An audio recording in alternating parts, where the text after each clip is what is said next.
wabarakatuh. Untuk pertemuan kali ini kita akan membahas tentang tipe dan struktur saluran distribusi.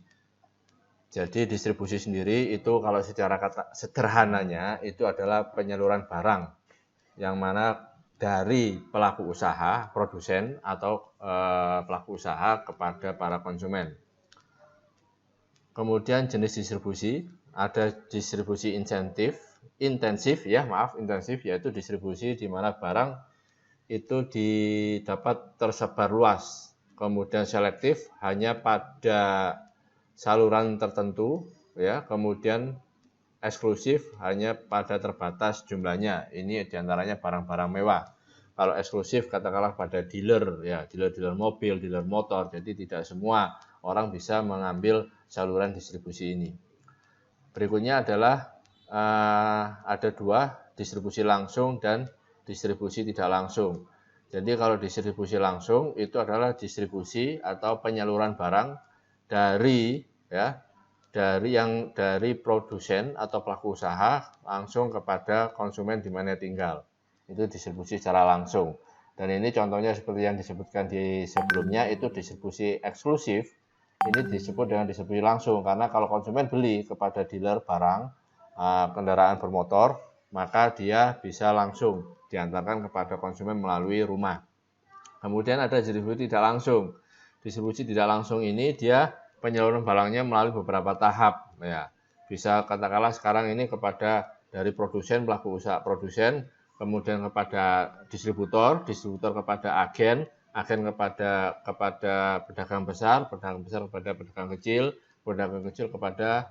kepada konsumen. Nah, ini disebut dengan distribusi tidak langsung.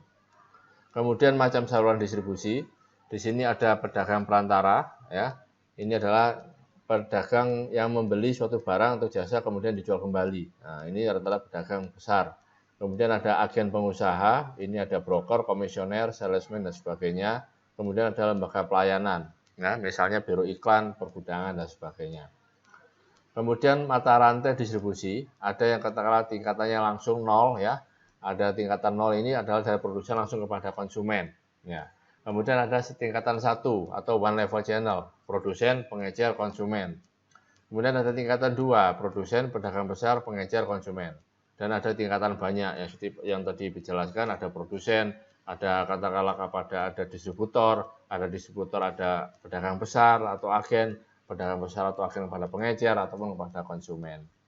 Selanjutnya jenis saluran distribusi ada arus fisiknya, ya, ada pensuplai, pengangkutan, produsen, ya, pengangkutan, dealer, pengangkutan dan pensuplai. Kemudian ada arus hak milik, pensuplai, produsen, dealer, pelanggan. Atau ada arus pembayaran, pelanggan, bank, dealer, bank, produsen, bank, pensuplai. Jadi ini adalah jenis-jenis saluran distribusi, baik itu secara fisik kepada hak pemiliknya ataupun kepada pembayarannya. Yang membedakannya kalau fisik adalah saluran ini kita lihat kepada yang distribusi fisiknya melalui mana saja. Kalau hak miliknya itu langsung kepada katakanlah alih hak kepemilikan, kemudian pembayaran itu adalah pembayaran dari produsen atau pelanggan kepada pensuplai ataupun langsung kembali kepada produsen. Nah, ini adalah jenis arus salurannya. Kemudian arus informasinya ada pensuplai, pengangkut, gudang bank, produsen, kemudian ada arus promosinya, pensuplai, biro iklan, produsen, biro iklan, dealer dan produsen. Nah, ini adalah saluran-saluran baik dari distribusi, arus informasi dan arus promosi. Yang berikutnya pengertian pedagang eceran. Pedagang eceran ini adalah pedagang yang melayani konsumen akhir, biasanya seperti itu. Nah, jadi bisa dilihat nantinya di slide, ya. Contohnya ada swalayan, ada pelayanan terbatas, ya, yang disebut dengan retail juga. Kemudian ada toko spesial satu jalur atau khusus, misalnya toko pakaian wanita ini khusus, toko sepatu atau toko mebel. Atau toko serba ada, ini ada beberapa macam barang yang dijual. Kemudian ada pasar swalayan, ini lebih lengkap lagi, melayani segala kebutuhan konsumen. Ada toko convenient, itu toko kecil untuk kebutuhan sehari-hari. Kemudian bentuk penjualan bukan toko atau secara online, melalui mail order atau sekarang katakanlah melalui aplikasi, ya, secara online. atau mesin penjual, ya, jasa pembelian melalui penjual dari pintu ke pintu, door to door, atau melalui by phone, ya, by WA ataupun beberapa lainnya, ya.